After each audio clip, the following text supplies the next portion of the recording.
Halo marketers, kembali lagi di program Myth Busting. Di program ini kita akan membongkar banyak mitos-mitos seputaran digital marketing. Di episode kali ini kita akan membahas tentang periode Ramadan dan juga Idul Fitri. Dan bagaimana marketers bisa memanfaatkan momentum ini untuk melakukan pemasaran yang ideal. Bersama saya sekarang sudah ada Mbak Elvira dari Google Indonesia. Hai Mas Iwan, hai team marketers. Mbak Elvira, kita bicara momen Ramadan dan Idul Fitri ini seru sekali ya. Dan saya rasa timingnya nih banyak brand sudah mulai siap-siap dan mungkin sudah punya plan gitu. Kira-kira kapan sih kita mulai kampanye Ramadan ini, Mbak Elvira? Ya. I think thank you Mas Iwan questionnya. I think teman-teman sekarang lagi biasanya lagi anxious gitu kan. Plannya sih biasanya udah lama, tapi udah mendekati bulan-bulan terakhir biasanya teman-teman marketers tuh lihat lagi gitu kan, udah sampai mana, udah finalize gitu. Terus apakah kreatifnya sudah ready gitu. So biasanya ini masa-masa yang nggak hanya busy tapi juga a lot of anxiety, betul. Gitu. Okay. Ya. Nah, kalau tadi pertanyaannya kapan sih sebenarnya harus mulai kampanye Ramadan gitu. I think kita lihat, kalau di Google kita lihat dari tahun lalu sebetulnya ada beberapa pembelajaran yang bisa kita ambil dari behavior consumer yang baru gitu. Jadi kalau tahun lalu kita lihat, ternyata user dan konsumen saat Ramadan gitu, mereka sudah mulai berpikir nih tentang apa yang mereka mau belanjakan gitu, apa yang mereka ingin plan untuk travel saat mudik gitu. Karena kan tahun lalu semuanya sudah mulai kembali ya gitu, sudah kembali almost normal gitu, dan periode mudik juga kemarin cukup tinggi gitu, di mana di Google Signals gitu kita melihat bahwa periode mudik menjadi salah satu yang penting gitu. Jadi teman-teman marketers kalau misalnya sekarang lagi planning untuk Ramadan gitu, make sure di plan juga gitu periode mudiknya. Kenapa? Karena ada beberapa fakta yang kita cek gitu ya. Ternyata orang-orang yang pergi mudik itu spend 2,2 kali lebih tinggi dibandingin orang yang tidak pergi mudik gitu. Jadi itu salah satu finding yang cukup menarik gitu ya.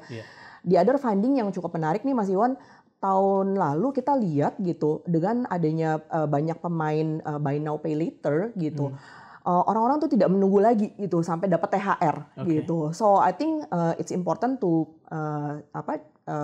cek gitu ya our plan gitu, apakah kita masih plan kayak zaman dulu gitu, which is tinggi pada saat THR-nya muncul gitu. Nah itu mungkin udah telat nih kalau sekarang pembeliannya. Itu udah mitos lah ya berarti. Betul gitu. Karena sekarang udah sebelumnya gitu. Jadi way sebelum THR-nya dikirim gitu ya. Ternyata mereka sudah melakukan pembelian itu gitu. Jadi kebayangan gitu. Mereka udah mulai planningnya even way ahead gitu. Dan kalau kita zoom in lagi gitu ya di produk-produk yang high value gitu.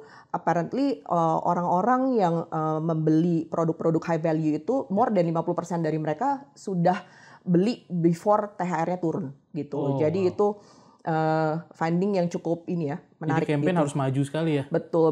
Apalagi kalau misalnya mesin cuci gitu kan, dulu kan kita nungguin THR ya gitu baru beli gitu. Sekarang dengan adanya berbagai pilihan financial solutions gitu, even sebelumnya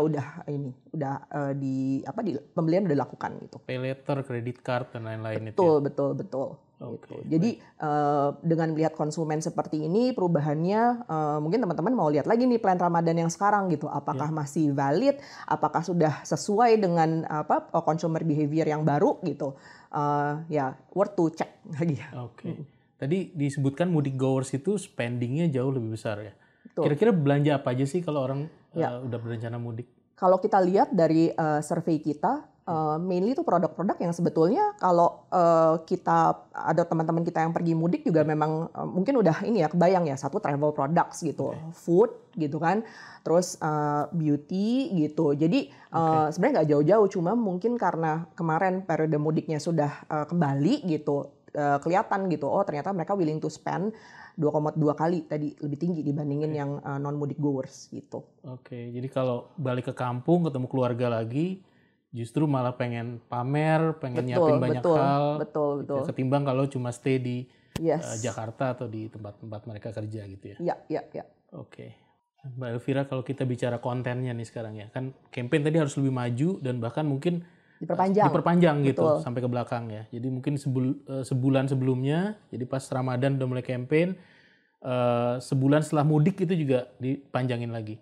Kalau bicara tentang kontennya, kan biasa kita selalu yang emosional, sentimental gitu, melo-melo dan panjang-panjang tuh biasa iklan Ramadan ya yang kita tahu.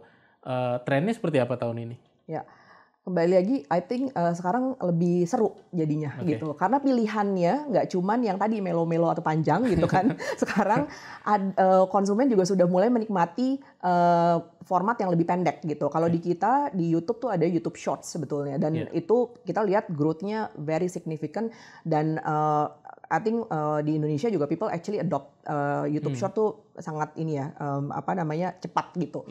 Nah, impact-nya apa gitu untuk campaign Ramadan kita? Tadi kita punya periode kampanye yang panjang sebelum Ramadan, saat Ramadan, dan setelah mudik gitu. I think aku advise marketers untuk mulai doing some eksperimen gitu. Jadi saya pakai format panjang dan format pendek video di-combine gitu dua-duanya gitu.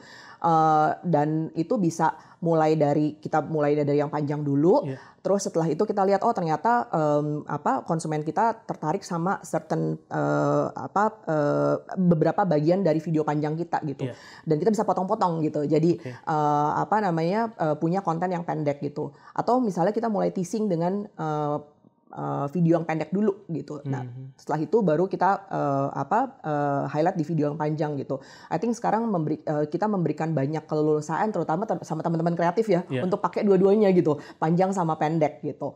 Nah, dari sisi konten sendiri gitu, if possible jangan cuma satu konten atau satu message gitu, karena kita tahu ya ada masa puasanya sendiri, pas lagi hari raya dan pas mudik gitu. Biasanya yang dilakukan itu ya udah punya satu video untuk sampai hari H gitu ya, hari Idul Fitri gitu. Nah, if possible sebetulnya buat beberapa konten yang relevan gitu. Mudik ada kontennya sendiri gitu. Of course how the brand say it pasti beda-beda ya gitu. Tapi if possible itu dibedakan sih gitu. Karena it's quite long gitu kan.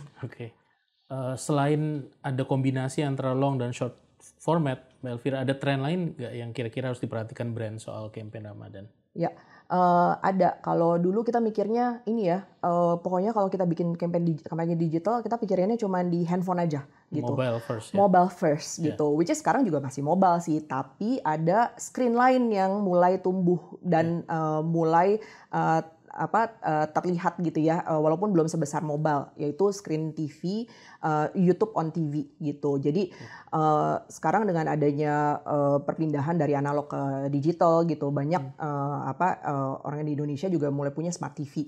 Makanya kita juga melihat YouTube penetrasi kita di smart TV juga cukup tinggi gitu.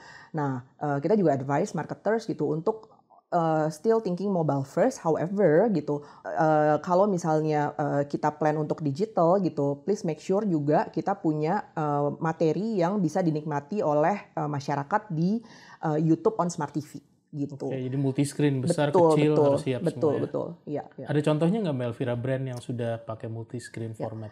Nanti setelah akhir video kita bahas tentang playbook ya. Nah, di playbook itu ada beberapa contoh dari brand-brand yang memaksimalkan Ramadan di tahun lalu gitu.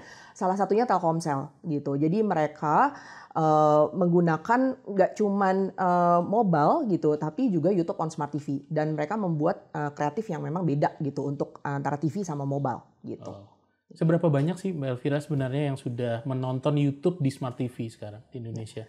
Saat ini, and it keeps growing ya. Kalau data kita dari yang tahun lalu itu di Mei 2022 sudah more than 25 juta orang yang menikmati YouTube on Smart TV gitu. Mas Iwan udah belum? Udah. Saya juga termasuk salah satunya berarti. Saya juga salah satunya gitu. Jadi it's different experience-nya karena biasanya kita menikmati YouTube kan kalau di handphone kan our thumb, jempol kita kan lumayan deket ya sama screen gitu. Kalau ini kan lumayan jauh gitu. Jadi experience-nya beda gitu. Dan biasanya long format atau video yang panjang gitu lebih bisa dinikmati gitu di layar besar, lebih nyaman, betul. Jadi kalau misalnya nonton konser gitu ya atau nonton short movie gitu, aku biasanya pakai Smart TV gitu di YouTube.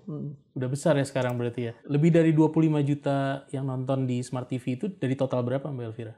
Dari total 130 juta ya di tahun lalu gitu, users of YouTube overall gitu. Jadi signifikan ya sebetulnya. Cukup signifikan gitu karena mungkin tadi gitu, karena perpindahan dari analog ke digital juga ya gitu. Dan dan again I think waktu YouTube itu punya koleksi konten yang banyak gitu. Jadi lumayan dinikmati sama orang-orang yang memang sudah punya Smart TV.